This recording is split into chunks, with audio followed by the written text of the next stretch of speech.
We're back in the beginning once again. Hey, what's up, my Dokus? Jason and welcoming you back to more Donkey Kong Bonanza. Last time, we finished up the Canyon Layers story with a battle against, what was it, Clop Stopper? I think it was. We didn't grab the next Banandium gem that fell down with him, so I didn't actually, read his name. I hate to say it. I think it was like Clomp Stomper or something like that. But this time, we're back here, or I guess sticking around here in the Canyon Layer, as it's time to go and get all of the fossils as well as the Banandium gems that are still here in this area. I actually started right here at the very beginning in this first area, specifically because there is still Banandium gems as well as fossils to be gotten. Starting off here, there appears to be this right here up here with this house place. I haven't really been buying the houses just because we haven't had a need for them. I'll mainly just to conserve our gold, because we're going to need a lot of gold throughout this game for things that we're actually going to get into in the Canyon Layer.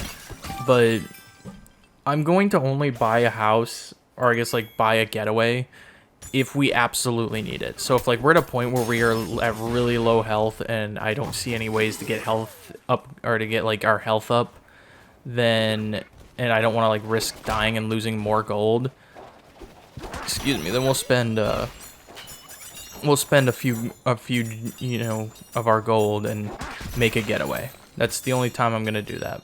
I'll show off every version of a getaway by the end of this let's play, but for now we're just gonna kind of stick to if we need it. Okay, so we've gotten some more Banandium gems already, but what I want to do is head up this way, because if we punch into this wall here, find ourselves another fossil. Oh, there's something beyond here as well.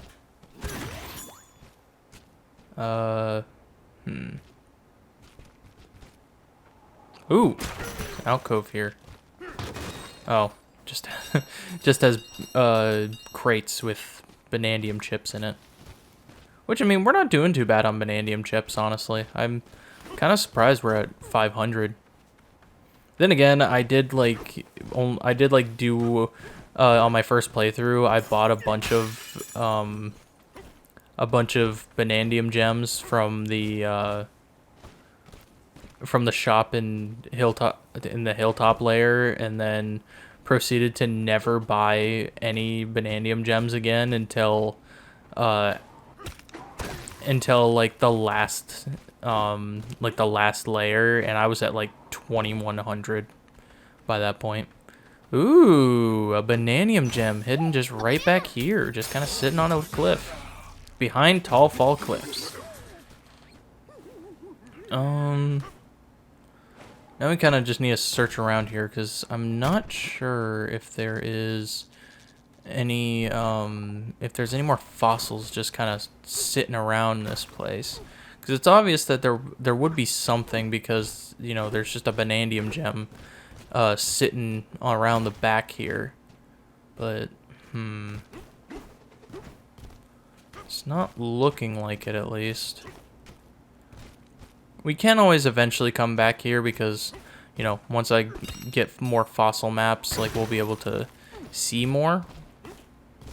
But as of right now, it doesn't look like we have any more fossils in this area. Though, there is one more spot we have not checked here. And that's mainly because I've been waiting to go to it, just to, you know, make sure that everything looks hunky-dory on these outer edges of this first area. But if we go ahead and head up this way, we'll find a secret passage. And inside here, there's a chest with a map,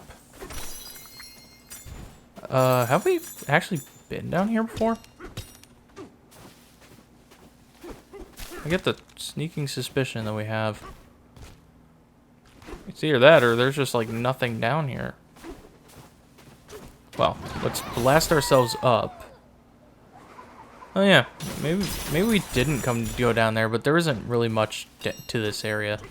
It's not the area I was thinking of, though. I think there's one other area here, if I can remember correctly. Or so I originally thought. I could have sworn there was.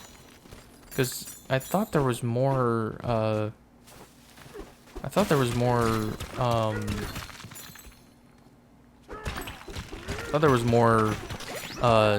fossils here. I thought there was like one area like right under this, but I don't know, maybe I was wrong. Yeah, because this smokestack looks like it goes all the way, kind of looks like it just goes all the way down. And by that time we'll hit solid ground. Or maybe not. Yeah. Okay. So there's nothing. So then let's head over. Just gonna double.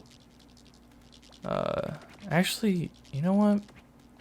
Here's what I'm gonna do. We're gonna teleport back to Tall Fall Cliffs.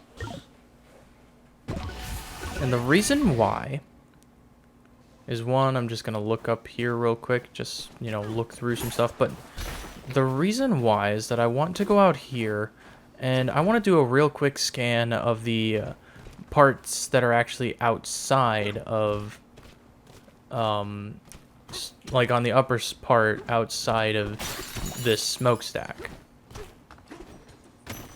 Oh wait, this is literally where the Banandium Gem was, wasn't it? No. No, the Banandium Gem was down there. Yeah. I wanted to do a quick scan here, just to see. We'll do put our sonar skills to the test, just to see if there was any fossils that we missed out on. All right. Well, then, oh, looks like we have to take this minecart if we want to go to that specific part of town easily.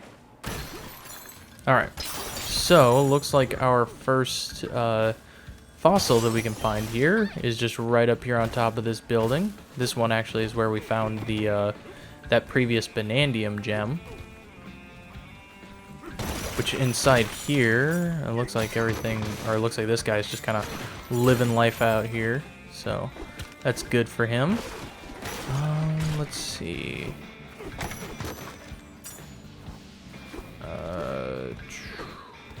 There's some underground here, which actually hides a Banandium gem. Stuck in a side cave. There's a barrel here that we can blast through.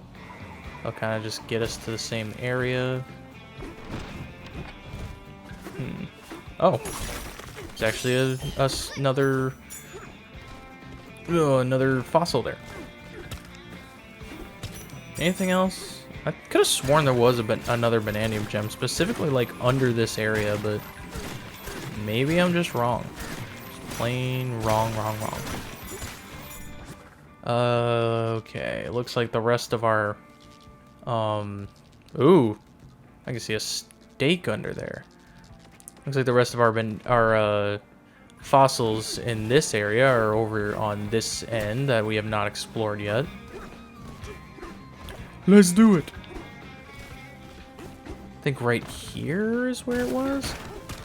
Punch through. Was it? No, it's over there. Okay. Well, I mean, we can head through this way anyway because there's a stake here that we can destroy. And if we drop down, we'll find a Banandium gem at the end of this really long pathway here. Hanging hallway over the refinery. Banana.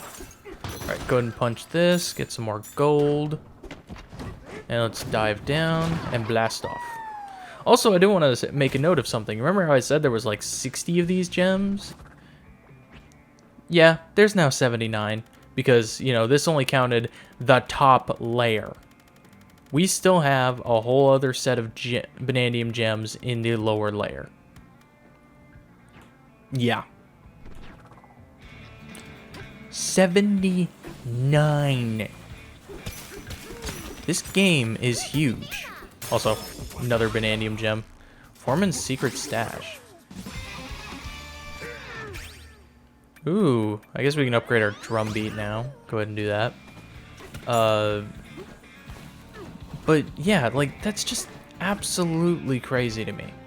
It is really crazy. Just, like, we already have 79, which, I mean, you know, Sand Kingdom in Mario Odyssey is technically the third layer, or third kingdom in that game, and this is the third layer in this game. So it kind of lines up, but it's just, like, 79 is just crazy for a first visit. Like, it's just insane. But, I mean, we're going to get them all, regardless. We can build a barrel cannon here, which will allow us to get back to the other spot, because as you can see, that smokestack took us all the way over here to an opposite island, where we can find a fossil and a Banandium gem. I don't think there's any other fossils here, so let's head back.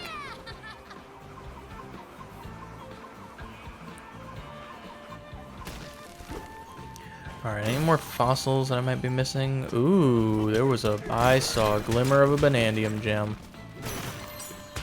Yep, I did. Go ahead and break through here with our Bananza, and we can grab it. Pay dirt under the plateau. What does that mean? Pay dirt? I don't gotta pay dirt. Didn't pay anything. That was interesting. I'll say that much. Alright, go ahead and grab this balloon. And I guess we can make it back over here to where this smokestack is.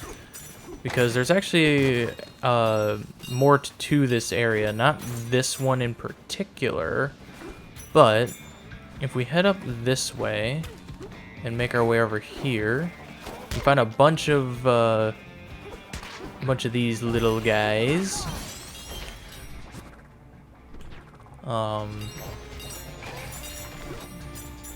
Let's go and punch you down, Mr. Croctoid. Or Crocoid. And this this constructone will, for 1,000 gold, build us a minecart rail. This will allow us to head over here, which is actually good because, oh, there is not. I thought one of the maps we got showed a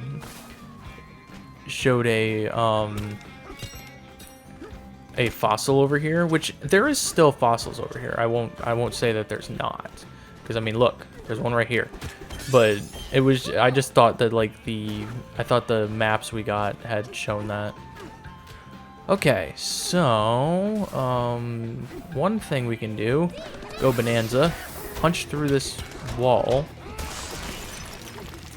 and it appears that there's some type of shortcut there. Go ahead and do some climbing. Make it to the top of this one. Doesn't look like there's anything at the top of that one. Go Bananza again, which will actually use one of our melon juices, since we did not have the high mark, or I guess the high enough banana energy to actually, you know, use the Bananza, but we do have 2 melon juices, so that's a good thing at least. Alright, well, let's head back up to the surface. Well, surface of this layer. We can't say actual surface, since, you know, the actual surface is a whole different concept in this game now, since, you know, it's actually a legitimate location. Which I think this is actually a really great concept for a game. I love when games get really creative and like how they structure the world and how like everything kind of goes hand in hand with in story. So like, you know, pretty much it's like technically DK was on the surface exploring Ingot Isle, and then the cave-in happened, and then we just ended up underground. And it's like we go deeper and deeper, and I love that concept. It's pretty much like it's speaking to DK in a way.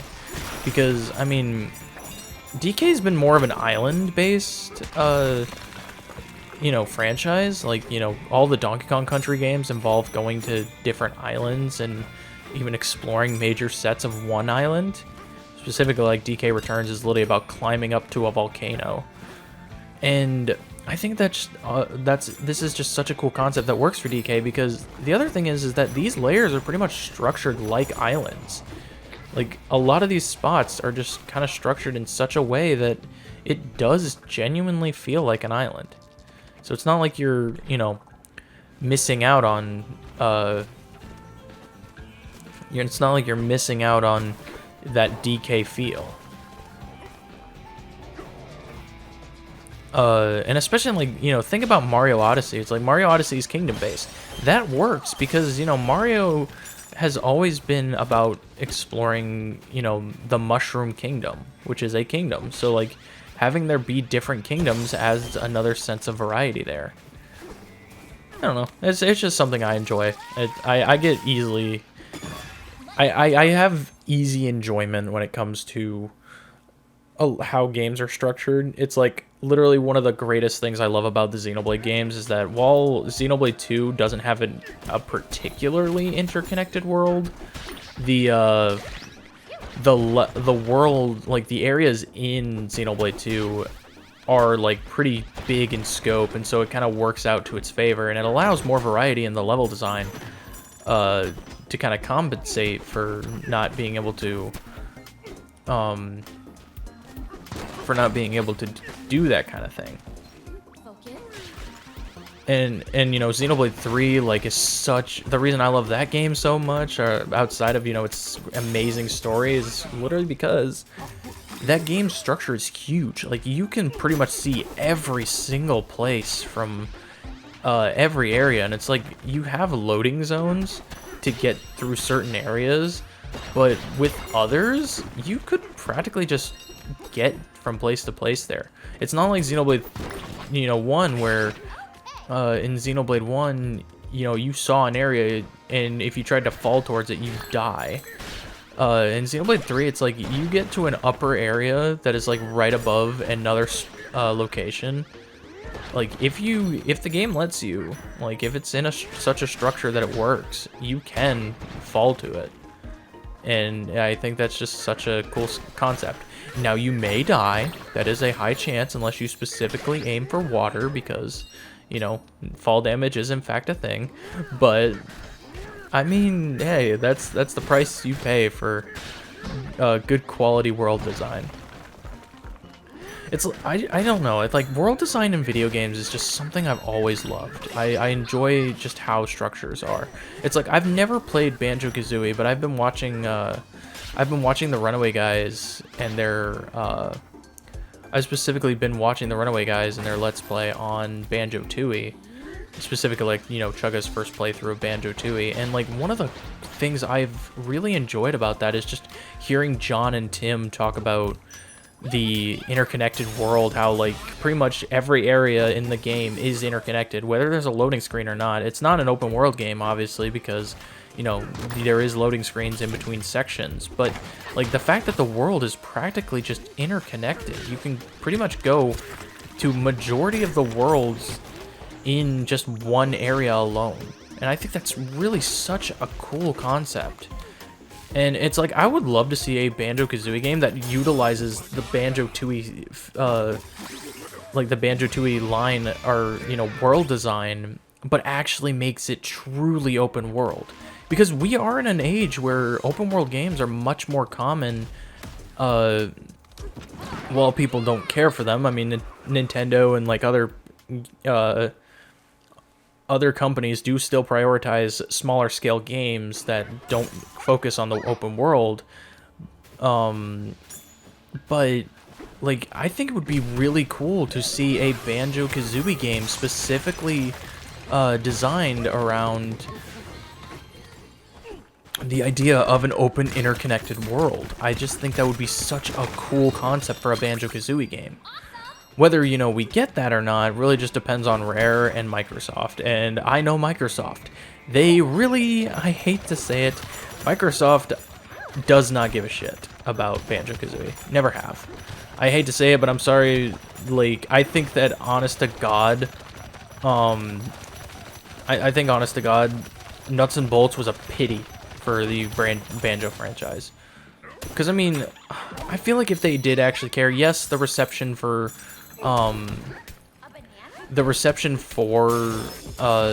Banjo-Kazooie Nuts and Bolts was meh at best, but like it's still, I think, still sold decently well, even though the game kind of was just meh. Like, why can't we just go back and try something that worked and people wanted the original concepts and the original collectathon stuff back? Why not go back and try that again now? Especially in an age where you can do that and make more open world based level design to actually like make it work. Who knows? It's a concept I will never truly understand when it comes to video games and companies, because honestly, I think like a majority of me and my friends have agreed that if Nintendo picked back up Rare again, I feel like we would get a Banjo-Kazooie game in an instant, because Nintendo's good about just randomly bringing back dead franchises. I mean, literally Pikmin 4, I was not expecting Pikmin 4 to be a thing. Like, we got Pikmin 4, I think, in 2023, if I remember correctly. It was, like, right after Tears of the Kingdom. But, no, I don't think anybody really expected Pikmin 4 as soon as we got it. Because the way, like, Nintendo kind of how it felt like, because we had been through majority of the Switch's lifespan at that point, and we hadn't had a new Pikmin game. We got Pikmin 3 Deluxe. It really just felt like Nintendo cared more about, it really just felt like Nintendo cared more about, kind of remaking old games or porting Wii U games, since, you know, obviously, like, the good strategy there was porting a lot of the Wii U's library, because, you know, the console, sadly, we gotta be real, I love my Wii U to death, I love the games I play on it, but the console failed. It was a marketing failure. And there's no other way to put that, because quite simply, the marketing for that console was the worst we've ever seen. Like, I've never seen a console be horribly marketed more than the Wii U. And, you know, even though it had very decent library, and I recommend people do check out its library, it's not something I can recommend people forking out a whole bunch of money to try to get again. Especially since majority of the library, other than like maybe Paper Mario Color Splash, Nintendo Land, you know, the Zelda HD remakes, with Wind Waker and Twilight Princess, like all those, you know, you still want to get a Wii U for that, but other than that, I don't really see a reason to get a Wii U when the Switch has majority of the major ports of games that, you know, people actually wanted from the console. So, yeah, not really much else we can do there. Wow, I just kind of went on a huge tangent while we were just going around looking for Banandium Gems. I did not mean to go on a huge tangent like that. Something I've noticed in my videos is I've been lacking in topics to want to talk about, and it's not any fault of, like, any specific thing. It's just, I don't like talking just about the game, and it's why I come up with, like, random topics. But I also want to make sure that, like, people know what I'm doing and everything. So it's like it's hard to find that balance, especially since my brain runs at, you know, my brain pretty much runs at 1,000 miles per second. So like I'm always changing my thought process, and so if I end up talking about a game for so long, I'll end up doing that. And then if I'm going on a tangent about something like Nintendo, and that, like, then I usually will get lost in that. So it's like pretty much it's all about balance, and that's where I struggle, I think, with in mine. So I mean, if people, I've never heard anybody say like, oh, you talk about the game too much. You should, you know, do other types of commentary. You should talk about like Nintendo as a company and, you know, how, you know, stupid their decisions are or something like that. And it's like, I mean, I'm gonna be honest. I grew up on Nintendo. I will defend them to the end when on, you know, being one of the greatest companies in the world. Like, just because I grew up with Nintendo and, you know, they've made some of my favorite games of all time. But does defending them and calling them one of the greatest companies in the world, does that necessarily mean they are perfect? Absolutely not. The thing is, I'm a hardcore Nintendo lover. That means I am very critical about, you know, how Nintendo does things. And I think I'm really in the same light of that Butter is. If you guys don't know, Butter has actually had a lot of lost faith in Nintendo because of these stupid decisions Nintendo has made. And I think I'm kind of in that same light where it's like, you know, he still likes Nintendo. He does not support their decisions, but I still think he's enjoyed Nintendo, especially now that Donkey Kong Bonanza's come out. He has actually expressed that, you know, he has a little bit more faith in what Nintendo can do as a company, as opposed to, you know, what they used to be doing, which was making really stupid decisions. And,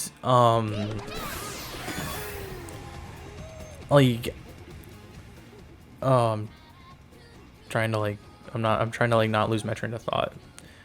But it's like me, it's like you know, people can call it like, oh, they're, you know, Nintendo, people are, if they support Nintendo still, even after making stupid decisions, that means they're, you know, the Nintendo, as people like to word it, the Nintendo dick riders, and that's not the case. I think there is a huge difference between supporting a company that you've you know, had in your life for pretty much all of your life, and just, you know, supporting every single decision they make because they're a company.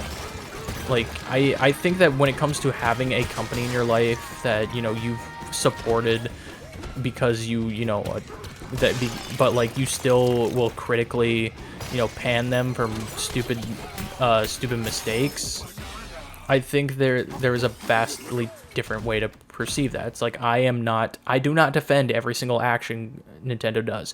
Do I still get things of Nintendo's even after I question things? Of course. But I still don't defend the actions of Nintendo. Not once have I ever defended a stupid decision.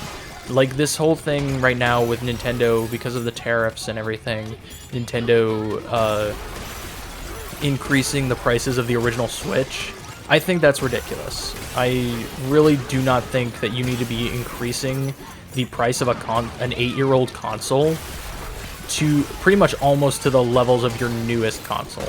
That should never be a thing. And I don't care what anybody says. I don't care what companies say. I don't care if it is about, you know, the tariffs and whatnot. No company in their right mind should ever increase the prices of their previous console to pretty much be on the same levels as a new console. Absolutely not. That would literally be like if Sony increased the prices of the PS4 to the prices of the PS5. And the PS5 is pretty much pretty much like $500 to $600 at this point. And the Pro is like $700 to $800. So if you can imagine having a PS4 or PS4 Pro be increased to almost that price, no one would buy the console. Like, genuinely, nobody would touch that console. It is ridiculous that Nintendo thinks that that's a genius idea, because it's not. It is far from it. But all my rants and tangents aside, we've made a lot of progress here in the canyon layer. We've pretty much taken care of almost every single section of the town. I think, like, at this point we really only have a few nooks and crannies to kind of iron out here. We have like 45 out of 61 of the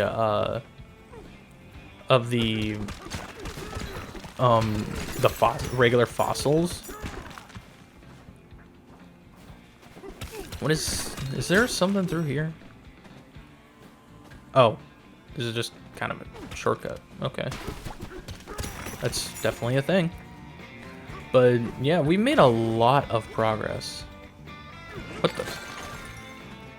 What's this? Oh, it's just another pathway. Okay.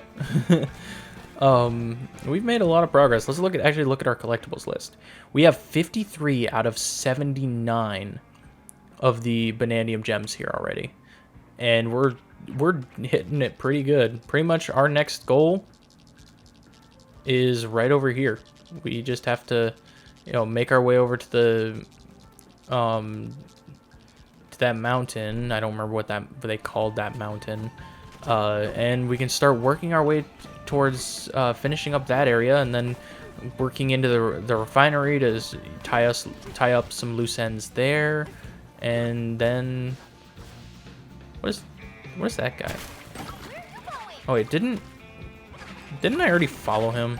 Yeah, I did. I followed him towards the beginning of this when we were first in the canyon layer.